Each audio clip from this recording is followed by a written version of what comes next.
cercueil artistique, des enfants portant des noms du jour de leur naissance, culture riche, le Ghana est sans aucun doute un pays fascinant. Et en plus de cela, il détient des vastes richesses naturelles. Et ce n'est pas seulement ça. Bien d'autres faits étonnants sur le Ghana restent à découvrir dans cette vidéo. Mais avant de commencer, si vous êtes nouveau sur la chaîne, abonnez-vous et activez la cloche de notification pour ne rater aucune de nos prochaines vidéos. Commençons! Les Ashanti sont un groupe ethnique majeur des Akan, Ashanti et Fanti, au Ghana, avec une population de plus de 2 millions. Le Ghana est une nation assez récente, à peine plus de 50 ans, et le Ghana s'appelait auparavant la Gold Coast. Le peuple Ashanti a toujours été connu comme de féroces combattants. Les gens de cette tribu ont un slogan « Si j'avance, je meurs. Si je recule, je meurs. Mieux vaut aller de l'avant et mourir ». Lorsque la tribu Ashanti a été confrontée à la guerre, elle a utilisé des tambours pour signaler la bataille à venir. Le battement de ces tambours pouvait être entendu à travers la forêt dense. Les Ashanti ont une poignée de main spéciale dans laquelle vous tenez votre main gauche pour serrer la main. Cela vient de l'explication des Ashanti selon laquelle la main gauche tient le bouclier et la main droite tient les lances. Alors, pour montrer votre confiance à quelqu'un, vous posez votre bouclier et avez donc la main gauche libre. Pour les Ashanti, la famille et le clan de la mère sont les plus importants. On dit qu'un enfant hérite de l'âme ou de l'esprit du père et que de la mère, un enfant reçoit la chair et le sang. Cela les relie plus étroitement au clan de la mère. Les Ashanti vivent dans une famille élargie. La famille habite différentes maisons ou huttes disposées autour d'une cour. Le chef de famille est généralement le frère aîné qui y vit. Les anciens le choisissent. Il est appelé soit père de maison et est obéi de tous. Les Ashanti sont connus pour leur expertise dans une variété d'artisanats spécialisés. Il s'agit notamment du tissage, de la sculpture sur bois, de la céramique, du célèbre tissu kente et de la métallurgie. Parmi ces métiers, seule la fabrication de poterie est principalement une activité féminine. Les autres sont réservés aux hommes spécialistes.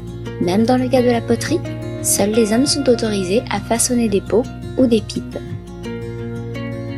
Les bébés au Ghana portent un nom permanent selon le jour de la semaine où le bébé est né. Un Ashanti peut décider de sauter le nom du jour de leur enfant et de choisir un nom 2 jours différents. Cela se produit souvent lorsqu'ils donnent à l'enfant le nom d'une personne spéciale, d'un héros ou d'une héroïne, d'un ami ou d'un partenaire commercial. Ils adaptent souvent les noms complets de cette personne. Par exemple, un parent qui vivait à Kumasi a nommé son enfant d'après le premier président du Ghana. L'enfant est né mardi, mais il s'appelait Kwame Nkrumah au lieu de Kwabena Nkrumah.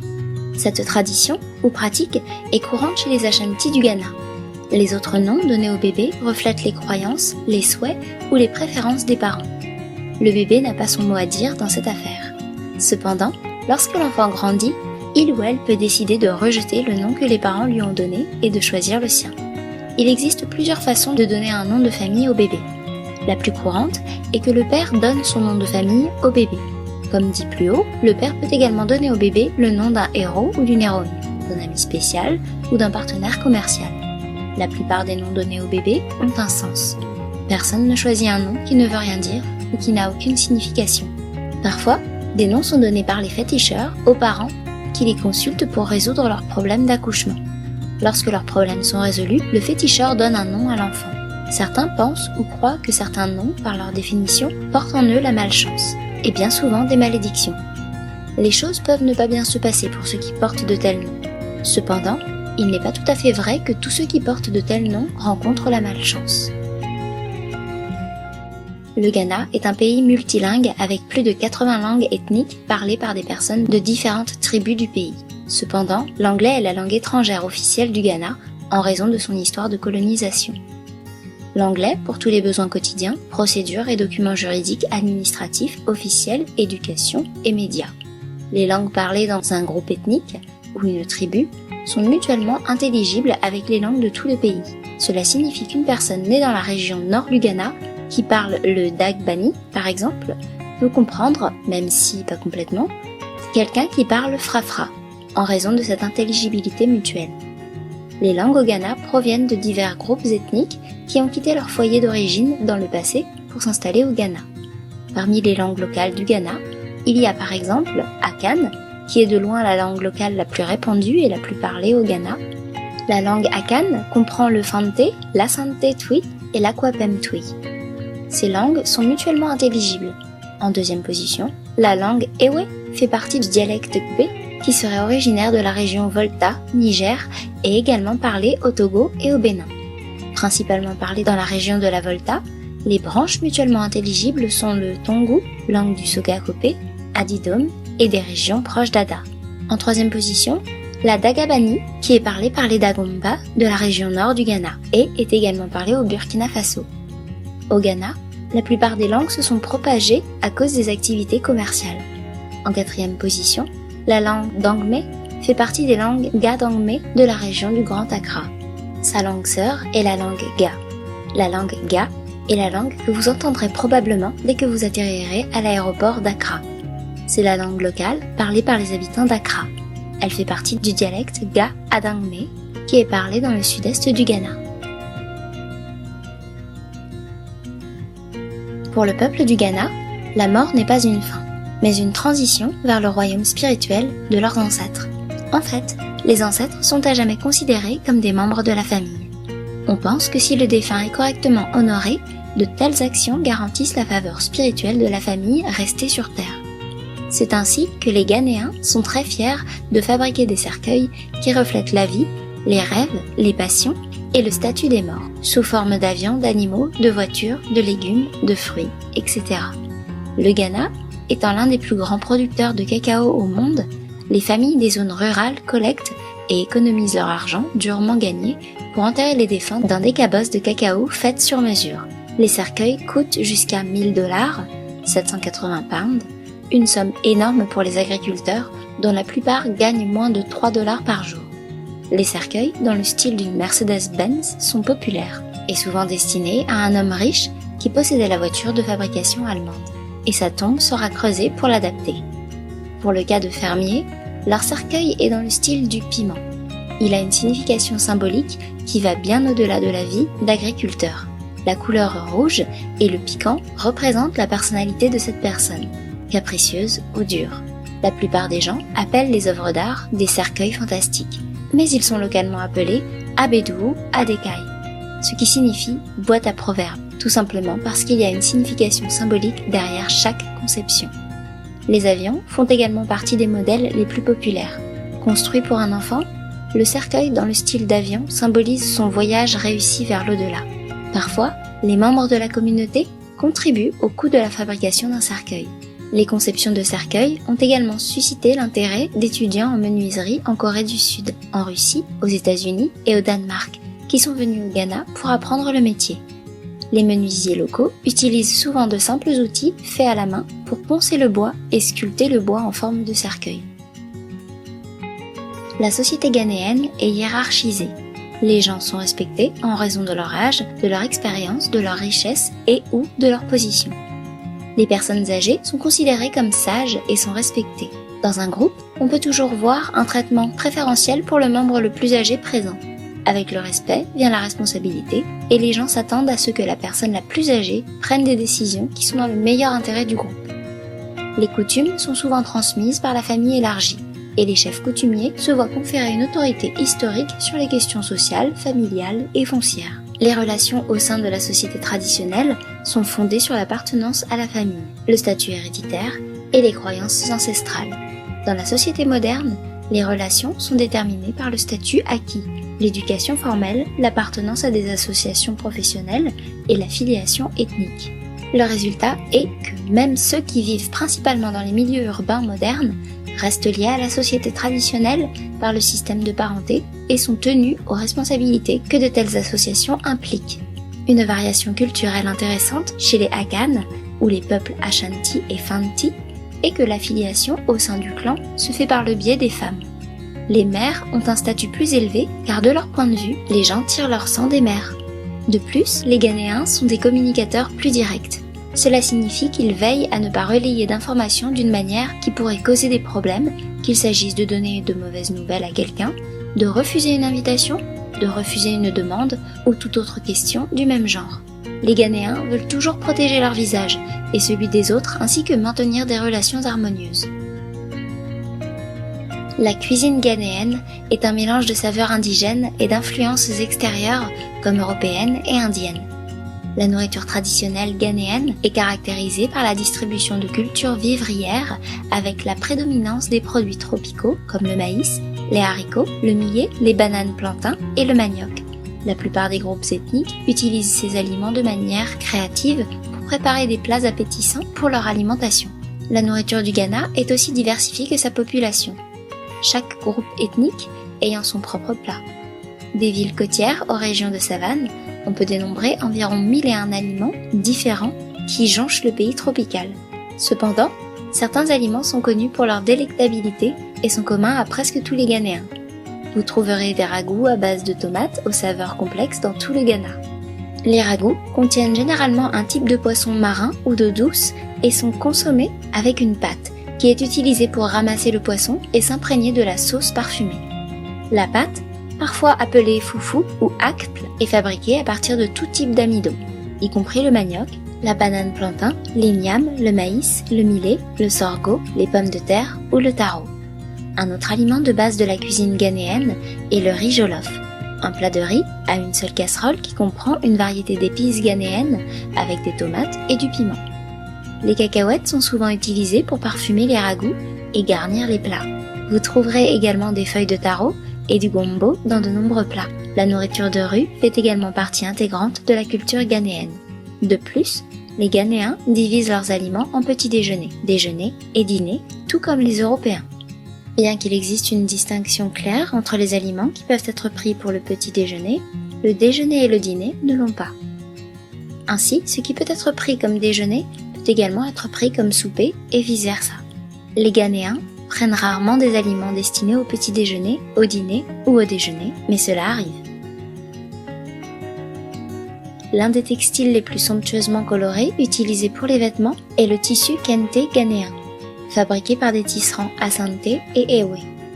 À l'origine, le tissu kente était noir et blanc, mais les teintures ont été développées à partir de différentes plantes et une gamme de couleurs a évolué.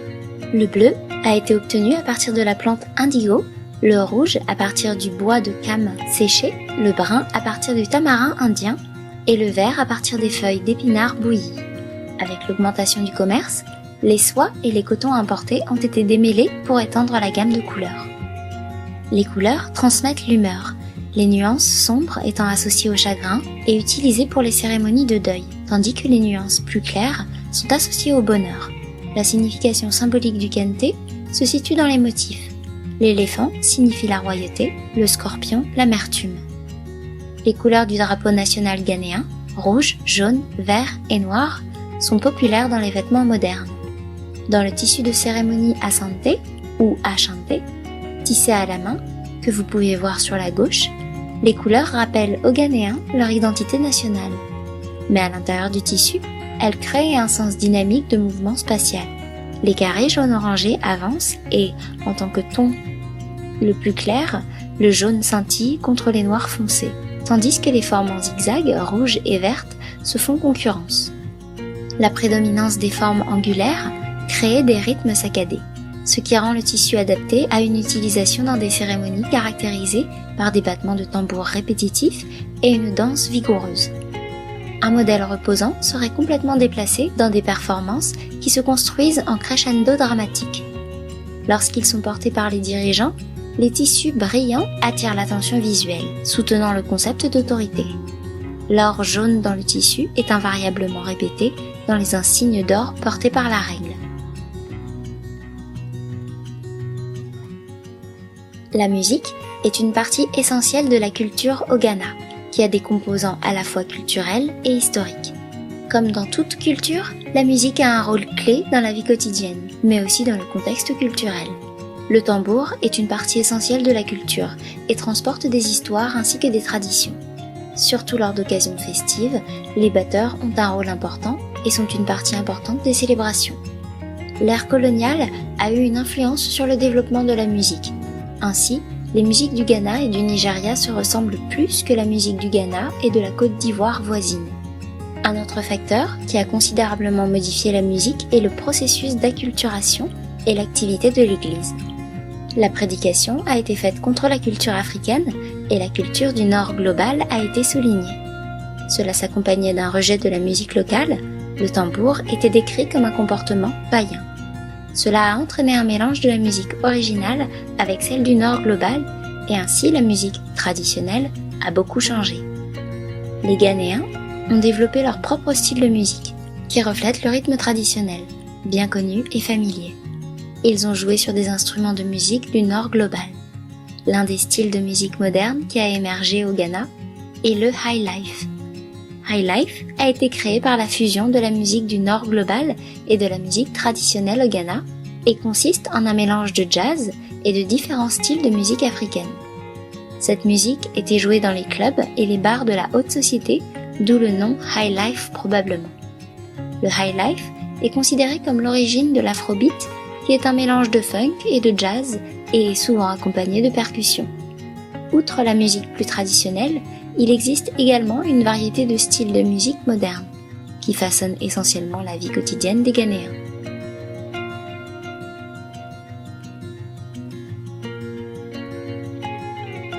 Hollywood, Bollywood et Nollywood sont les industries cinématographiques les plus reconnues au monde, mais saviez-vous que le paysage cinématographique ghanéen est en plein essor? Surnommé Gollywood ainsi que Gollywood par certains, le cinéma ghanéen émerge pour prendre sa place sur la scène mondiale. Les premières traces de films au Ghana ont commencé dans les années 1920, lorsque des cinémas ont été construits dans toutes les villes du pays, alors appelées la Gold Coast.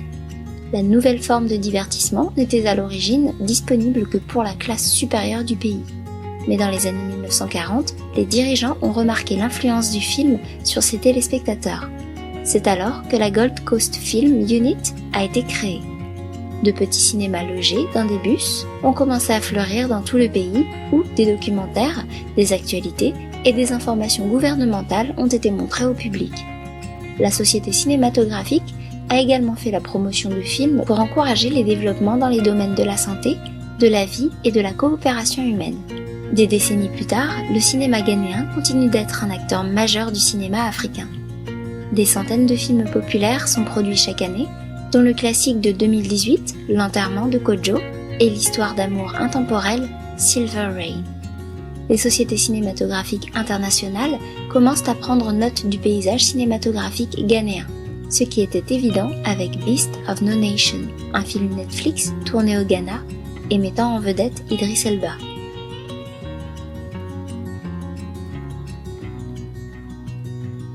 Au Ghana, le football est un mode de vie. Les gens jouent, parlent et regardent le football avec une grande passion. Le football est souvent considéré comme un outil politique pour unir et divertir les masses. Le football a sa propre culture au Ghana et remonte à la culture hégémonique du colonialisme européen. Le niveau d'enthousiasme pour le jeu, et surtout lorsque leurs équipes à domicile gagnent, sont si grands qu'ils peuvent promouvoir le nationalisme et l'existence multiculturelle. Au Ghana, le football promeut la masculinité hégémonique car il ne soutient que le sexe masculin et il objective les joueuses en tant que sujet du regard masculin et non de leur valeur athlétique. Il est utilisé comme source d'hégémonie culturelle, de nationalisme et de masculinité hégémonique au Ghana. Le Ghana est l'une des nations africaines les plus performantes dans le sport du football. Le sport est devenu un passe-temps favori pour tous les âges dans la rue et sur le terrain. Le football a été introduit pour la première fois au Ghana en 1903 par un groupe d'étudiants de la Cape Coast Government Boys School. Le jeu est devenu un exemple favori au Ghana et s'est répandu dans tout le pays. En 1911, le club de football Accra Hearts of Oak a été fondé et c'est l'un des clubs de football les plus anciens et les plus célèbres d'Afrique.